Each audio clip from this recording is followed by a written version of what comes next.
Question बच्चों अपने पास इसमें दिया हुआ है, वेरीफाई दैट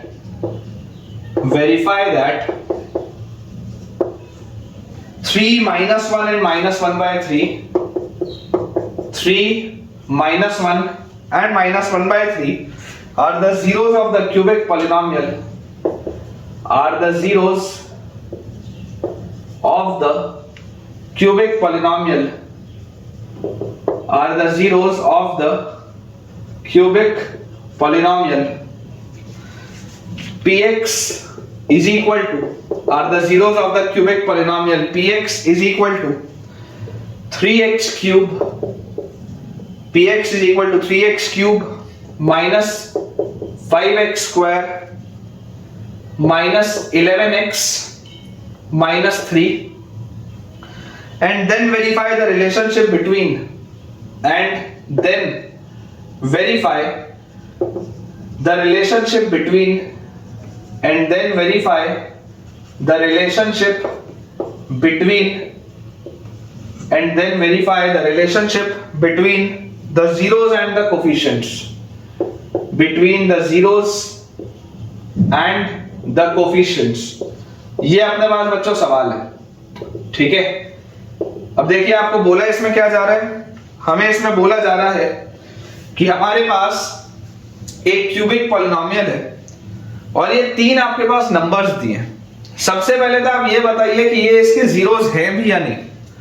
तो अगर आपको ये देखना हो कि ये इसके जीरोस हैं या नहीं, तो zeros of the polynomial check करने का बहुत सिंपल सा तरीका है कि आप देखिए px पॉलिनोमियल लिख लीजिए। px पॉलिनोमियल आपको दिया हुआ है 3x cube minus 5x square minus 11x minus 3, ये आपका दिया हुआ है px पॉलिनोमियल।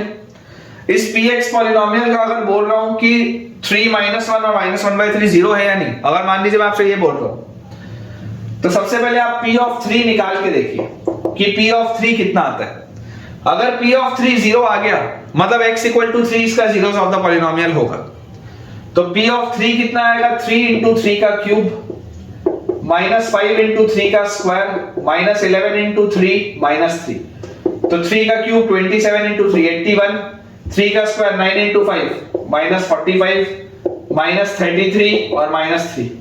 तो बच्चों ध्यान से आप चेक करें, 45 और 3 48, 48 और 30, ये अपने पास आ जाएगा 78 और 3 81। तो यार ये तो जीरो आ रहा है, मतलब अगर p of 3 की वैल्यू जीरो आ रही है इसका मतलब x equal to 3 इसका जीरोस ऑफ द पॉलिनोमियल होगा, कोई डाउट नहीं। अब माइनस 1 पे निकाल के देखो p of माइनस 1। तो अगर बेटा मैं p of माइनस 1 निकालूंगा तो p of माइनस 1 मेरे पास क्या आएगा, 3 into माइनस 1 का क्यूब माइनस 5 into माइनस 1 का स्क्वायर माइनस 11 into माइनस 1 और माइनस 3, यही आएगा अपने पास। और जैसे ये चीज हमारे पास आती है तो यहां से रिजल्ट आ जाएगा माइनस 3 माइनस 5 प्लस 11 माइनस 3। तो माइनस 3 और माइनस 6 माइनस 3 और माइनस 3 माइनस 6 माइनस 5 माइनस 11 और 11, ये भी जीरो आ रहा है, मतलब माइनस 1 भी जीरोस ऑफ द पॉलिनोमियल है, कोई डाउट नहीं है इस बात पे। एंड लास्टली अगर हम निकालें p of माइनस 1 by 3, तो p of माइनस 1 by 3 हमारे पास क्या आ जाएगा, p of minus 1 by 3 will be 3 into minus 1 by 3 का cube minus 5 into minus 1 by 3 का square minus 11 into minus 1 by 3 और माइनस 3, ये लिखा है। इसको बच्चों अगर हम थोड़ा सा सॉल्व करें तो ये लिखा हुआ है, देखिए एक क्यूब में से एक ये कट जाएगा तो माइनस 1 by माइनस का क्यूब तो माइनस ही रहेगा और 3 का स्क्वायर बचेगा तो माइनस 1 by 9, और यहां पर आपके पास आ जाएगा माइनस 5 by 9, ठीक है। ये अपने पास आ जाएगा माइनस 5 by 9 और ये अपने पास आ जाएगा प्लस 11 by 3 और माइनस 3। तो यार ये अपने पास देखो क्या लिखा हुआ है, माइनस 1 by 9 और माइनस 5 by 9। माइनस 1 by 9 और माइनस 5 by 9 होता है माइनस 6 by 9, मतलब ये minus 2 by 3, 11 by 3 minus 2 by 3, तो ये हो गया 11 by 3 minus 2 by 3 9 by 3, 3 minus 3 0, यार ये भी जीरो आ रहा है। अगर ये भी जीरो आ रहा है मतलब कि ये तीनों ही है ना, ये तीनों ही जीरोस ऑफ द पॉलिनोमियल तो है ना। आप ये लिख सकते हैं बच्चों यहाँ पे, तो therefore 3 minus 1 and minus 1 by 3 are zeros of the polynomial px are zeros of px। ये तो आप बोल सकते हैं कि ये तीनों ही px के जीरोस तो हैं, कोई डाउट नहीं है, क्योंकि जीरोस ऑफ द पॉलिनोमियल का जो बेसिक डेफिनेशन है वो फॉलो हो रहा है। अब अपने पास है verify the relationship between zeros and coefficients. तो देखिए सम ऑफ जीरोस आपके पास क्या है, आपके पास सम ऑफ जीरोस अगर आप लेंगे तो सम ऑफ जीरोस आपके पास यहां से आ रहा है 3 -1 और -1/3। अगर आप इसको ऐड करते हैं तो 3 - 1 होता है 2 और 2 में से 1/3 गया तो दिस इज 5/3। ये अपने पास आता है 5/3। उसके बाद अगर मैं बोलूं sum of product of zeros taken 2 at a time, sum of product of zeros, sum of product of zeros taken 2 at a time, taken 2 at a time, sum of product of zeros taken 2 at a time. इसकी value अपने पास क्या आ जाएगी, तो दो करके आपको लेना है। तो सबसे पहले आप 3 और -1 को ले लें, फिर आप उसमें ऐड करें -1 और -1/3 को, और फिर आप उसमें ऐड करें 3 और -1/3 को, लास्ट में आप उसमें ऐड करें 3 और -1/3 को। तो बच्चों ये आपके पास आ जाएगा -3 और this is +1/3 and this is again -1। ये अपने पास आ जाएगा। तो यार ये अपने पास हो गया -3 और -1 इज -4 +1/3। तो ये अपने पास आ जा रहा है -11/3। -12 + 1 इज -11/3। और लास्टली अगर मैं निकालूं प्रोडक्ट ऑफ जीरोस, तो प्रोडक्ट ऑफ जीरोस अपने पास क्या आ जाएगा, प्रोडक्ट ऑफ जीरोस अगर हम चेक करें तो इन तीनों का multiplication which is 3 into -1 into -1/3 minus balance 3 से 3 balance, product of zeros come out to be 1। अब आप इसको ध्यान से देखो, इसको अगर आप ध्यान से देखोगे तो आपको पता है कि सम ऑफ जीरोस क्या होता है, सम ऑफ जीरोस होता है -b/a, सम ऑफ जीरोस होता है -b/a। यहां पर देखो अगर आप मैं यहां पर लिख दूं a की वैल्यू है 3, b की वैल्यू है -5, c की वैल्यू है -11 और d की वैल्यू है -3। यही है ना ax³ + bx² + cx + d। तो अगर मैं -b/a निकालूं तो -b/a इज माइनस ऑफ -5 मतलब 5/3। ये देख लो वेरीफाई हो गया। Sum of zeros, sum of product of zeros taken 2 at a time, तो -b/a के बाद होता है c/a। ये अपने पास होता है c/a। तो c/a अगर आप करोगे तो देख लो -11/3 आ रहा है, -11/3 भी वेरीफाई हो गया। और लास्ट में बच्चों अपने पास आता है प्रोडक्ट ऑफ जीरोस, लास्ट में बच्चों अपने पास आता है प्रोडक्ट ऑफ जीरोस। तो अगर आप प्रोडक्ट ऑफ जीरोस लेंगे तो प्रोडक्ट ऑफ जीरोस देखो आपके पास क्या आ जाएगा, प्रोडक्ट ऑफ जीरोस होता है -d/a। ये अपने पास आता है -d/a। तो यहां से अगर आप ऑब्जर्व करें तो -d मतलब 3/3, 3/3 1 होता है। देखो ये भी वेरीफाई हो गया। ठीक है, तो बस यही अपने को वेरीफाई करना था। तो अपन यहां पर लिख सकते हैं हेंस वेरीफाइड, हेंस वेरीफाइड। ऐसे वाले सवाल आ सकते हैं पेपर में, कोई दिक्कत की बात नहीं है। 3 नंबर के ऐसे सवाल आराम से आ सकते हैं। बेसिकली जो भी आपकी एनसीईआरटी में दिया है वो सारी चीज आपके सिलेबस में है, इसलिए हमारी प्रैक्टिस उसमें बहुत अच्छे से होना बहुत जरूरी है। अब ये सारे सॉल्व्ड एग्जांपल्स के बाद बच्चों अपने पास दिया हुआ एक्सरसाइज 2.2। अगर आप एक्सरसाइज 2.2 देखेंगे तो एक्सरसाइज 2.2 में आपके पास एक क्वेश्चन है, एक्सरसाइज 2.2। इसमें आपके पास जो क्वेश्चन नंबर 1 दिया है उसमें बोला जा रहा है find the zeros and verify.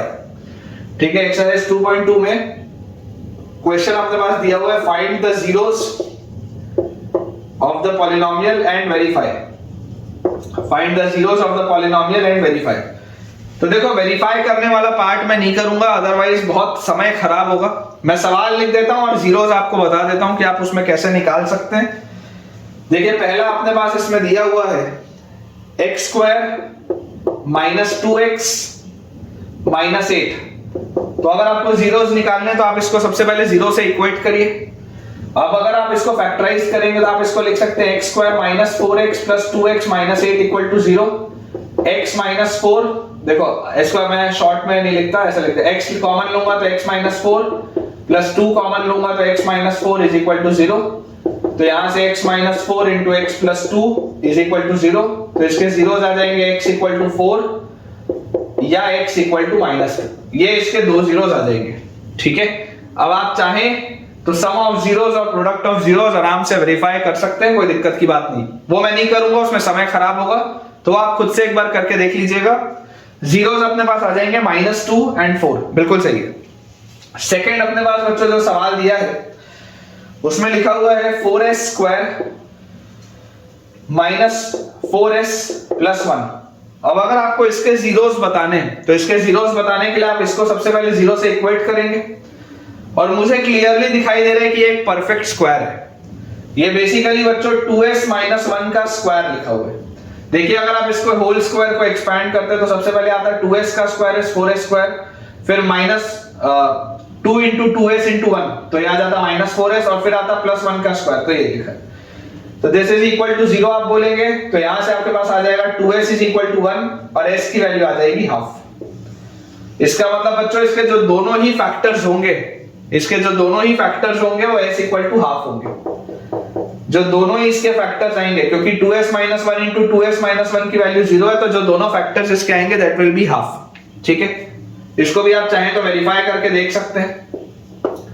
Third अपने पास बच्चों जो दिया है that is 6x square minus 3 minus 7x is equal to 0। ये अपने पास चीज लिखी है। अब देखिए सबसे पहले आप इसको रीअरेंज करिए, आप इसको रीअरेंज करके सिस्टमैटिकली लिखिए इन the order of decreasing powers. हमेशा जब आप सॉल्व कर रहे हो किसी भी पॉलिनोमियल को आप हमेशा रीअरेंज करके लिखें in the order of its decreasing powers.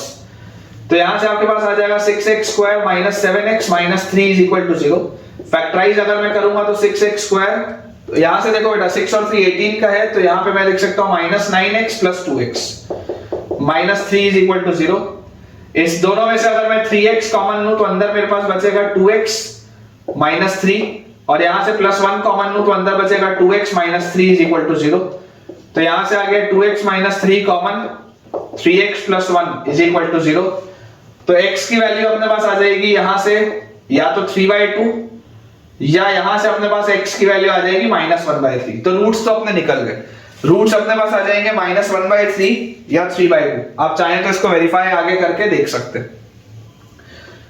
Fourth अपने पास बेटा इसमें जो सवाल लिखा है that is 4u square plus 8u। अब अगर मुझे इसके जीरोस निकालने तो सबसे पहले मैं इसको 0 से इक्वेट करूंगा, और इसे फैक्टराइज करना बहुत आसान है। देखिए अगर आप 4u कॉमन ले लें तो अंदर बचेगा यहां पर u plus 2 is equal to 0। 4 तो कांस्टेंट है, आप उसको हटा सकते हैं, राइट साइड में भेज सकते हैं। तो या तो यहां से आपके पास आ जाएगा u की वैल्यू 0, या यहां से आपके पास आ जाएगा u की वैल्यू -2। तो जो दो अपने पास जीरोस आएंगे दैट विल बी -2 एंड 0, ठीक है क्या। जो अपने पास दो जीरोस आएंगे that will be -2 and 0। Similarly fifth और सिक्स्थ अपने पास जो है मैं आपको वो भी बता देता हूं फैक्टराइज करके। पांचवें नंबर पे अपने पास लिखा हुआ है t स्क्वायर माइनस 15। अब अगर आपको इसके रूट्स बताने हैं तो this will be equal to 0, और मैंने आपको बताया ही है कि अगर इसमें मिडिल वाला टर्म गायब हो तो आप डायरेक्टली कैसे फैक्टराइज कर सकते हैं। आप इसको लिखिए t स्क्वायर माइनस 15 को आप लिख लीजिए रूट 15 का square is equal to 0। a square minus b square की आइडेंटिटी, तो a minus b multiplied by a plus b is equal to 0। तो t की वैल्यू यहां से अपने पास आ जाएगी रूट 15, और यहां से अपने पास t की वैल्यू आ जाएगी माइनस रूट 15, ठीक है। t की वैल्यू रूट 15 या माइनस रूट 15 अपने पास आ जाएगा। तो ये फैक्टर्स अपने निकल गए, रूट्स अपने निकल गए। एंड लास्ट बेटा अपने पास जो क्वेश्चन नंबर 1 का जो सिक्स्थ पार्ट है वो दिया हुआ है 3x square minus x minus 4 is equal to 0। 3x square minus x minus 4 is equal to 0। अब देखिए अगर आपको इसको भी फैक्टराइज करना है तो 3 into 4 प्रोडक्ट -12 का है, तो इसका आप लिख सकते हैं 3x square minus 4x plus 3x minus 4 is equal to 0। अगर मैं x कॉमन लूंगा तो अंदर बचेगा 3x माइनस 4, प्लस 1 कॉमन लूंगा तो अंदर बचेगा 3x minus 4 is equal to 0। तो यहां से मेरे पास निकला 3x माइनस 4 कॉमन, ब्रैकेट के अंदर आ गया x plus 1 is equal to 0। तो x की वैल्यू मेरे पास आ जाएगी 4/3 यहां से, या x की वैल्यू आ जाएगी -1। तो जो आपने बेटा दो रूट्स आएंगे दैट विल बी -1 एंड 4/3, बिल्कुल सही है। तो आई होप अगेन आपको बेटा ये 6 के 6 पार्ट्स क्लियर होंगे। मैंने वेरीफाई किसी में भी नहीं किया, क्योंकि अगर मैं वेरीफाई करूंगा तो बहुत समय खराब होगा, बहुत मेहनत भी लगेगी, टाइम भी वेस्ट होगा। आप वेरीफाई वाला पार्ट खुद से भी घर पे कर सकते हैं। चलिए इसे क्लियर करते हैं और इसके बाद जो सेकंड हमारा क्वेश्चन एक्सरसाइज 2.2 का वो बनाते हैं। अगला बच्चों अपने पास सवाल लिखा हुआ है एक्सरसाइज 2.2 का कि find the quadratic polynomial, find the quadratic polynomial, find the quadratic polynomial if the sum and product of its zeros, if the sum and product, if the sum and product of its zeros, if the sum and product of its zeros respectively is और इसके बाद बच्चों आपके पास again 6 इसके सब parts दिए हुए हैं। फर्स्ट है अपने पास 1/4 -1। देखिए समझिए, आपको सम ऑफ जीरोस और प्रोडक्ट ऑफ जीरोस दिया हुआ है, तो इक्वेशन क्या होता है? इक्वेशन होता है x² minus sum of zeros into x, x² minus sum of zeros into x plus product of zeros is equal to 0। और अगर मुझे इसको स्टैंडर्ड फॉर्म में लिखना हो, अच्छे से लिखना हो, तो मैं बोलूंगा पूरे को 4 से मल्टीप्लाई कर दो, तो आंसर आ जाएगा 4x² minus x minus 4 is equal to 0। Answer अपने पास बच्चों आ जाएगा 4x² minus x minus 4 is equal to 0। Second अपने पास इसमें दिया हुआ है √2, 1/3। सम ऑफ जीरोस और प्रोडक्ट ऑफ जीरोस अपने पास दिया हुआ है, तो again answer will be x² minus sum of zeros into x plus product of zeros is equal to 0।